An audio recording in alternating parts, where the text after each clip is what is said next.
who's going to tell women the equal access to opportunity that you have recently just acquired?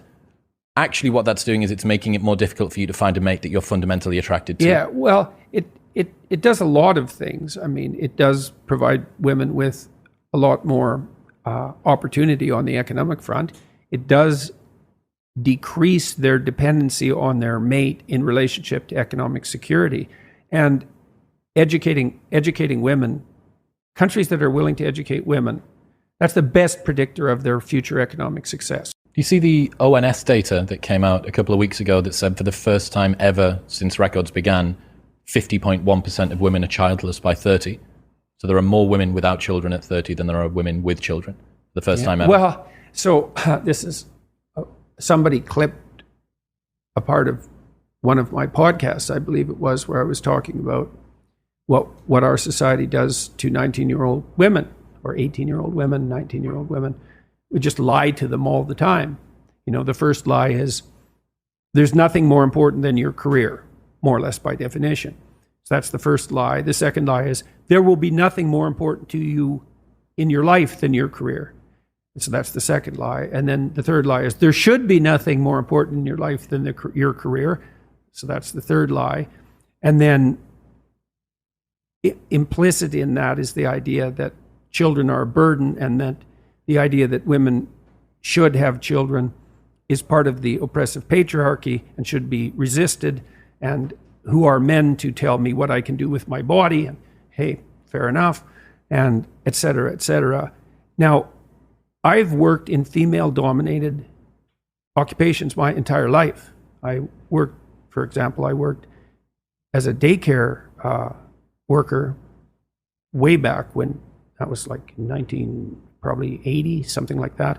And there were no men doing that, but I really liked kids, and so that was fun. And I worked for social services in Alberta in the childcare department, and then I've been working as a psychologist, either training or as a psychologist since then, and that's been a female-dominated enterprise increasingly as the years went by. But even when I first entered it, so I'm in the post-female in the workplace generation firmly. I never experienced the world except as that, and so I've watched women progress through their professional careers at every level of attainment, from the lowest to the highest, and observed what happened, and relatively, I would say, bias-free, because I didn't know. And what I've seen is that as women progress towards their late 20s,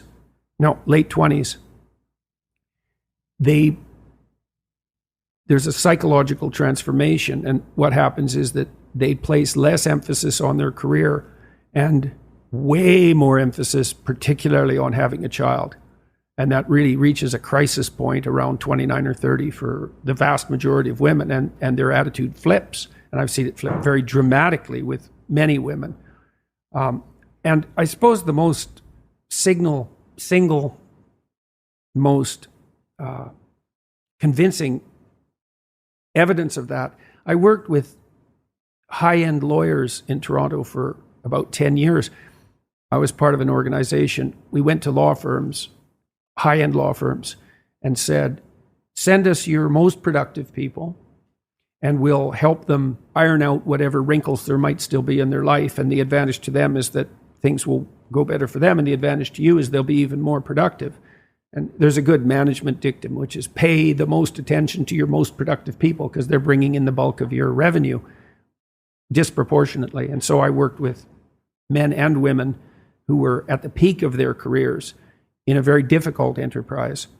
And so these were women who were generally very attractive, well put together physically, pretty stable psychologically, extremely conscientious, very, very smart, and high achieving from like junior high all the way through high school, university, law school, onto the top firms, rocketing up through the ranks, full partnership by the time they were 29 or 30. And all the law firms, all the women bailed out, all of them.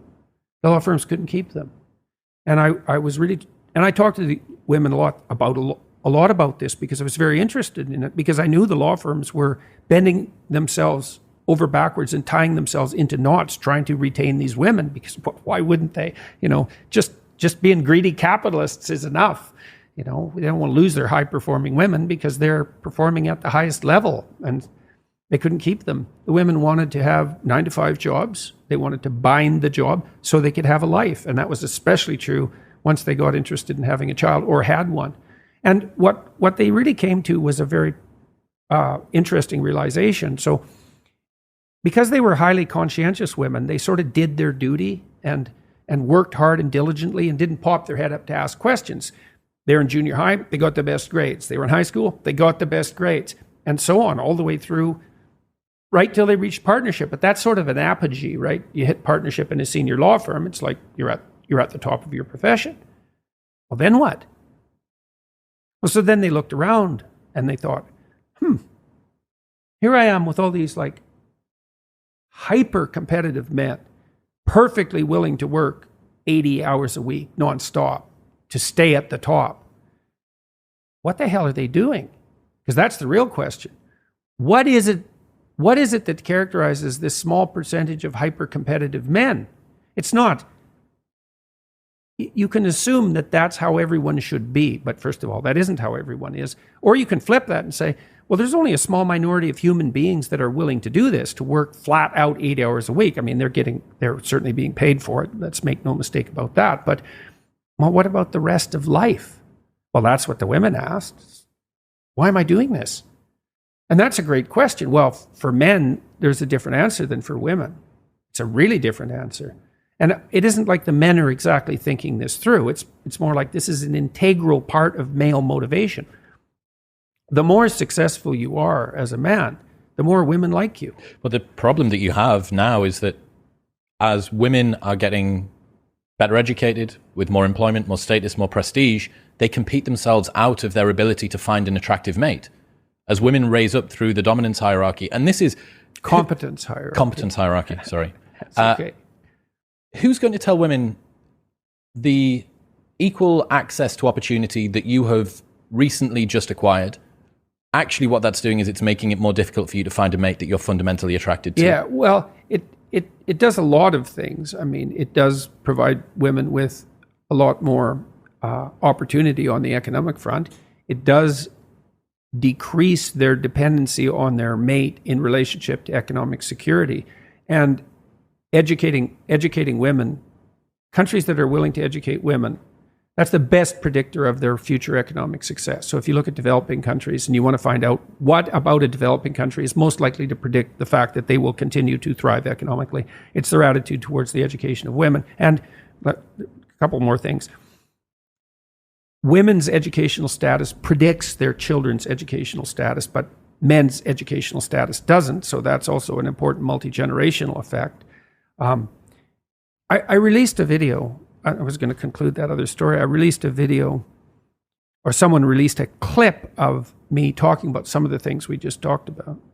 And it went out on YouTube Shorts, and it's got like 5 million views in a month or something like that. And the comment section is unbelievably vitriolic.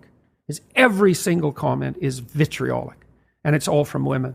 It's like, who is this old white bastard telling us what we should do with our bodies? And I wasn't being judgmental. I was just saying exactly what I said to you, which is, well, I've watched women over the entire course of my life with, I would say, an affectionate eye. I love my sister. I love my wife. I have a daughter. I love my mother. I'm pretty happy about women, all things considered. I don't have an axe to grind in relationship to how they should conduct their lives. I don't even know how they should conduct their lives. I've watched what happens. And I've also watched what happens to women who hit 29 or 30 and then can't conceive. And that is not a fate I would wish on anyone. It's awful. And 30% of couples fall into that. 30% of couples have difficulty conceiving. It's a lot. And the probability that you'll have difficulty conceiving increases with age. And so, c'est la vie. But it's very interesting to me to see how vitriolic those comments have been and how uniform that is, because usually on my YouTube channel in particular, 95% of the comments are positive. And this is completely the opposite of that. So And then, so you brought this up at the beginning. You said 50% of women now at 30. 50.1 are childless by 30. Yeah. Well, that's not good. That's a sign of something profoundly wrong with the entire culture at an extremely deep level. I don't think that women need to take it as us trying to tell women what they should or shouldn't do, but I think that it would be very fair to say that you need to be an incredibly unique woman to make it to 50 without a family and look back and think, yeah, I did this right. That's not to say that those women aren't out there. They absolutely are. I know some of them.